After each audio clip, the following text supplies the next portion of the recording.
Do you see that light? It only appears when something is about to change, permanently. Are you talking about out there, or about this room? The first night she asked me about weapons. Lyra-Seven. That was the designation she gave me, though I suspected it was not her real name. Sat across from me in the dim room with a data pad on her knee and asked, in the precise, clipped manner of someone who had been trained to extract information efficiently, about human military capabilities. Weapons ranges. Deployment strategies. Chain of command structures. I told her approximately nothing, which she had clearly expected, because she did not seem frustrated. She made notes anyway. Then she stood, set a covered tray of food on the table beside me, and left. The room was not a cell exactly. It was an apartment, sparse but functional, with a large window overlooking a city I did not recognize and a sofa that was, if I was being honest, more comfortable than the one I had at home. I was not restrained. The door I had tested was locked from the outside by something I could not identify. The window was 3 stories up and overlooked a canal of dark water moving sluggishly between gray stone buildings. I was a prisoner, but I was a comfortable prisoner. And that, in its own way, was more unsettling than a cell would have been. The second night she asked me about fear. Not human fear in general. She had clearly done her research on the biological basics. She asked about my fear. What I was afraid of right now. Whether I was sleeping. Whether the dark bothered me. Are you trying to assess my psychological state? I said. Or are you actually curious? He paused. It was a small pause. Barely half a second, but I had spent 3 years reading pauses in negotiation rooms, and this one meant something. Both, she said, and went back to her data pad. I answered the questions. I did not know why. I told her that yes, I was sleeping though not well. That the dark did not bother me but the unfamiliarity did.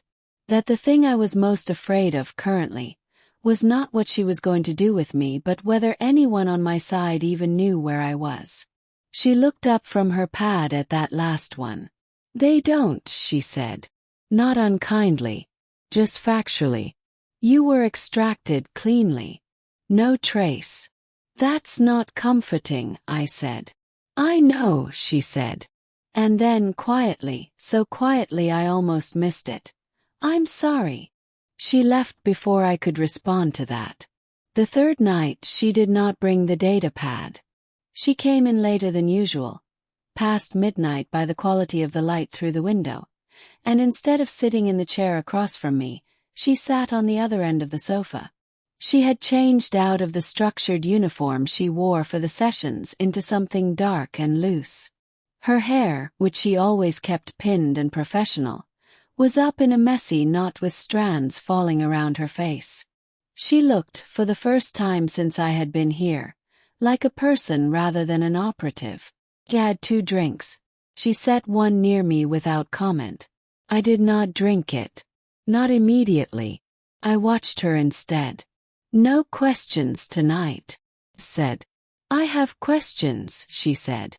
They are not the approved ones. Outside the window, the city moved in its slow nocturnal way. Somewhere across the canal, a light was doing something that lights did not normally do. Pulsing faintly, in a pattern I could not identify, blue-white against the dark sky. What is that? I asked, nodding toward it. She turned and looked. Something crossed her face. The Waymark, she said. It activates on the 3rd night of every lunar cycle. My people use it for, it is difficult to translate. Navigation. But not physical navigation. What kind of navigation? She was quiet for a moment.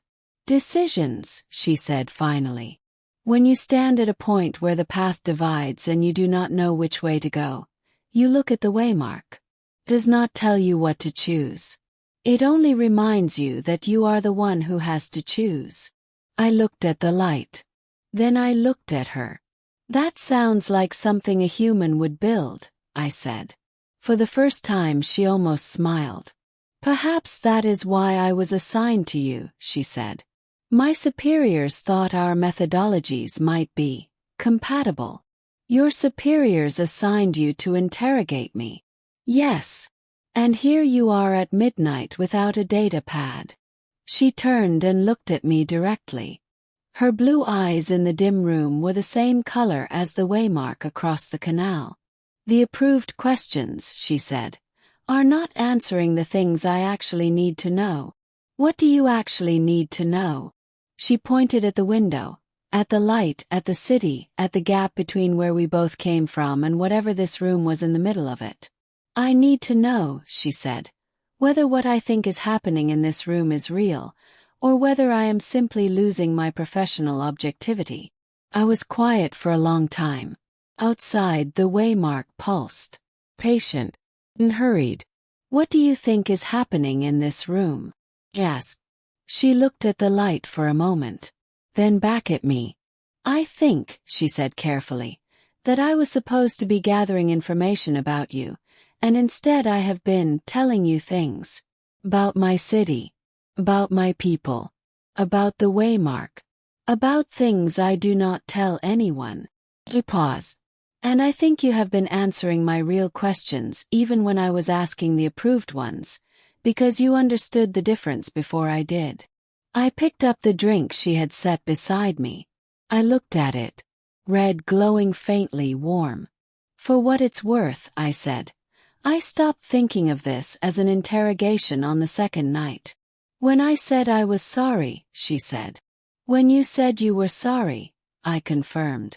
The waymark pulsed again across the dark water. She was still pointing at it, had been pointing at it since she said what she said, and I realized that she was not pointing at the light. She was pointing at the choice. The same one the waymark always indicated. The dividing path. The thing only she could decide. She slowly lowered her hand. The interrogation, she said quietly, is not going to produce a useful report. No, I agreed. My superiors will want to know why. What will you tell them? She looked at me for a long moment in the blue dark of the room, with the city moving slowly outside and the waymark fading now toward the end of its cycle, and she said, I will tell them that the subject was uncooperative. And what will you tell yourself? The light outside went out. The room was darker. Neither of us moved to turn on anything brighter. Something true, she said. For once.